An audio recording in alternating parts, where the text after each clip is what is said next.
আমি একটা কথা প্রায় বলি যে সমাজটা একটু অন্যরকম, এই সমাজের মানুষগুলো একটু অন্যরকম। না, আমি সবাইকে উদ্দেশ্য করে বলি না, সবাইকে উদ্দেশ্য করে বলছি না, তবে এটাকে অস্বীকার করার জায়গা আছে যে সমাজের মানুষগুলো একটু অন্যরকম। এই সমাজে এমনও কিছু মানুষ আছে, তুমি ভালো করো অথবা খারাপ, তাতে কোনো যায় আসে না, তোমার সমালোচনা হবে। হ্যাঁ, তোমার সমালোচনা হবে। আজকাল মানুষ নিজের থেকে অন্যকে নিয়ে একটু বেশি আগ্রহী। আজকের দিনের মানুষ নিজের থেকে অন্যের উপর একটু বেশি মনোযোগী, একটু বেশি আগ্রহী।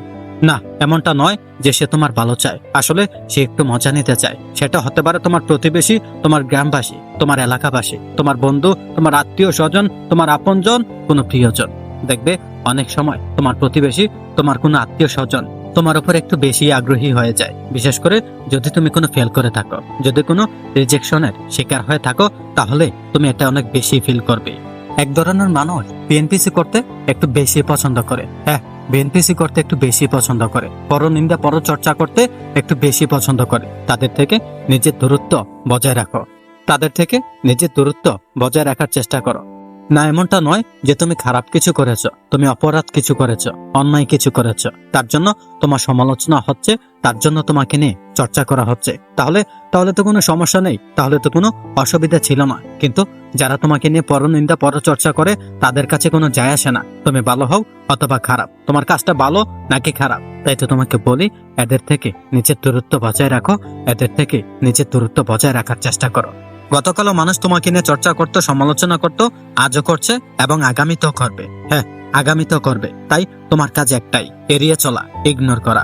হ্যাঁ, এড়িয়ে চলো, ইগনোর করতে শিখো, ইগনোর করতে শিখো। তার কারণ তুমি যদি এদেরকে গুরুত্ব দাও, তাহলে যেখানে গুরুত্ব দেওয়া উচিত সেখানেই তুমি গুরুত্ব দিতে পারবে না, তুমি তোমার লক্ষ্যের প্রতি অটুট থাকতে পারবে না, কখনোই সুখী হতে পারবে না। আর তুমি তো জানো, এই পৃথিবীতে এমনও কিছু মানুষ আছে যারা চায় না যে তুমি সুখী হও, যারা চায় না যে তুমি সফল হও, তুমি অনেক বড় জায়গায় পৌঁছাও, জীবনটা অনেক সুন্দর হয়ে ওঠো। তারা চায় না। এমনও কিছু মানুষ আছে, এমনও কিছু মানুষ থাকবে। এদের থেকে নিজের দূরত্ব বজায় রাখো, এদেরকে ইগনোর করো, এদের থেকে নিজের দূরত্ব বজায় রাখার চেষ্টা করো। কিছু মানুষ আছে যারা হয়তোবা তোমাকে বলবে, কিরে আমার তো হয়ে গিয়েছে, তোর এখনো হয়নি, আমি তো এটা করে ফেলেছি, তুই এটা করিসনি, আরে আমার তো এটা আছে, আমার তো সেটা আছে, তোর এটা নেই, আরে সে তো আমাকে চিনে, তোকে চিনে না। এই ধরনের শব্দের মুখোমুখি হয়তোবা তুমি হয়েছ, আর নয়তো হয়ে থাকবে। তাই তো তোমাকে বলি, যদি নিজের জীবনটাকে সুন্দর করতে চাও, যদি জীবনে সুখী হতে চাও, যদি চাও যে মানুষ তোমাকে সম্মান করুক, তোমাকে শ্রদ্ধা করুক, তোমাকে গুরুত্ব দিক, তাহলে এই সমস্ত জিনিসগুলোকে অ্যাভয়েড করো, এই সমস্ত জিনিসগুলোকে এড়িয়ে চলো। হ্যাঁ, তাদের থেকে নিজের দূরত্ব বজায় রাখার চেষ্টা করো, তাদের থেকে নিজের দূরত্ব বজায় রাখো।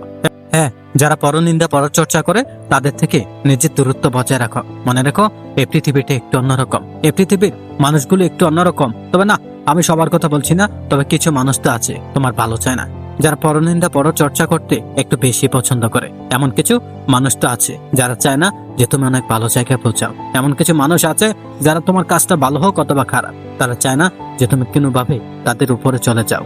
শুধু যে তুমি তেমনটা কিন্তু নয়, শুধু যে তুমি তেমনটা কিন্তু নয়। এই পৃথিবীর প্রত্যেকটা মানুষের টেনশন করে, এই পৃথিবীর প্রত্যেকটা মানুষেরই টেনশন হয়, এই পৃথিবীর প্রত্যেকটা মানুষের দুশ্চিন্তার শিকার হয়। কিন্তু আমাদের থেকে সেই সব থেকে বেশি উত্তম যে যত দ্রুত বোঝে যায় যে এসব করে কোনো লাভ নেই, এই দুশ্চিন্তা করে কোনো লাভ নেই, টেনশন করে কোনো লাভ নেই, হতাশ হয়ে কোনো লাভ নেই। না, কোনো সমস্যার সমাধান হয় না, কোনো লাভও হয় না। যে নিজেকে যত দ্রুত বোঝাতে পারে যে টেনশন ব্লাড প্রেশারের রোগের সংখ্যা ছাড়া আর কিছুই বৃদ্ধি করে না। হ্যাঁ, তুমি মানো আর নাই মানো, দুশ্চিন্তা, টেনশন, ডিপ্রেশন, এগুলো তোমার আমার, ইভেন এই পৃথিবীর প্রত্যেকটা মানুষের জন্যই ক্ষতিকর। আজকে কথা বলবো এমন কিছু পদ্ধতি, এমন কিছু মাধ্যম, এমন কিছু উপায় নিয়ে যা দ্বারা নিজেকে টেনশন মুক্ত রাখা যায়, নিজেকে দুশ্চিন্তা মুক্ত রাখা যায়। এমন দুইটা পয়েন্ট, এমন দুইটা মাধ্যম, এমন দুইটা পয়েন্ট যেটা হয়তোবা তোমার দুশ্চিন্তা মুক্ত রাখতে, টেনশন মুক্ত রাখতে অনেক বেশি সাহায্য করবে। আর এই সমস্ত পয়েন্ট একে অপরের সাথে কোনো না কোনো ভাবে, কোনো না কোনো উপায়ে একে অপরের সাথে সংযুক্ত। Number 1, think positive. নেগেটিভ এমন একটি জিনিস যেটা হয়তোবা তোমার আমাদের দুশ্চিন্তার বড় কারণ হয়ে দাঁড়ায়। বলতে গেলে সব থেকে বড় কারণ। আসলে আমরা আগে থেকেই ভাবতে শুরু করে দেই, যদি এমনটা হতো, যদি আমার জীবনটা এমন হয়ে যায় তাহলে কি হবে। আমরা আগে থেকেই ভাবতে শুরু করি।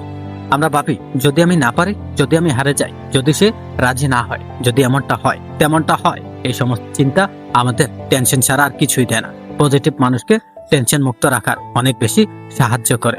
কোনো ব্যক্তি কতটা সফল হবে সেটা নির্ভর করে তার পজিটিভিটির উপর। পজিটিভিটি হওয়া অনেক বেশি গুরুত্বপূর্ণ। পজিটিভিটি থাকাটা অত্যন্ত গুরুত্বপূর্ণ। হ্যাঁ, অনেক বেশি গুরুত্বপূর্ণ, অনেক বেশি ইম্পর্টেন্ট।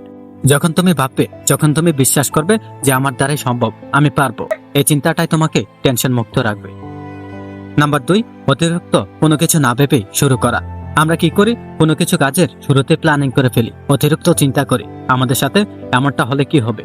তোমাকে বলি, শোনো, প্ল্যানিং করো, কোনো চিন্তা নয়, অতিরিক্ত চিন্তা করো না। অবশ্যই বড় কিছু করতে প্ল্যানিং থাকাটা প্রয়োজন, কিন্তু কখনো কখনো আমাদের প্ল্যানিং গুলো এতটাই বড় করে ফেলি, এতটাই জটিল করে ফেলি যে আমাদের টেনশন করতে হয়, আমাদের দুশ্চিন্তা করতে হয়। না, এমন প্ল্যানিং করো না যেটা তোমার টেনশনের কারণ হয়ে দাঁড়ায়, যেটা তোমার দুশ্চিন্তার কারণ হয়ে দাঁড়ায়। কোনো কাজের শুরুতেই অনেক বেশি চিন্তা রেখো না, অনেক বেশি টেনশন রেখো না, অনেক বেশি চিন্তা ভাবনা নিয়ে কোনো কাজ শুরু করো না। না, কোনো কাজ শুরু করো না। কোনো কিছু শুরুতে আমরা যেমন প্রিপারেশন নেই, যতটা ভাবি, যতটা চিন্তা করি, ততটা সময় যদি আমরা কাজে ভাবতাম, তাহলে আমাদের সমস্যার সমাধান অর্ধেকের বেশি হয়ে যেত। তাই প্ল্যানিং করো, চিন্তা করো না, দুশ্চিন্তা করো না, প্ল্যানিং করো, টেনশন করো না, প্ল্যানিং করো, কিন্তু অতিরিক্ত চিন্তা করে নয়। বিশ্বাস রাখো, তুমি পারবে। হ্যাঁ, কখনোই অতিরিক্ত প্ল্যানিং করো না, অতিরিক্ত চিন্তা করো না। এই দুটি উপায় তোমাকে টেনশন মুক্ত রাখতে অনেক বেশি সাহায্য করবে। এই দুটি উপায় নিজের জীবনে অ্যাপ্লাই করে দেখো, তুমি পারবে। টেনশন তোমার জীবন থেকে সারা জীবনের জন্য রিমুভ হয়ে যাবে। ভিডিওটি ভালো লাগলে চ্যানেলটিকে সাবস্ক্রাইব করে পাশেই থাকুন। ধন্যবাদ।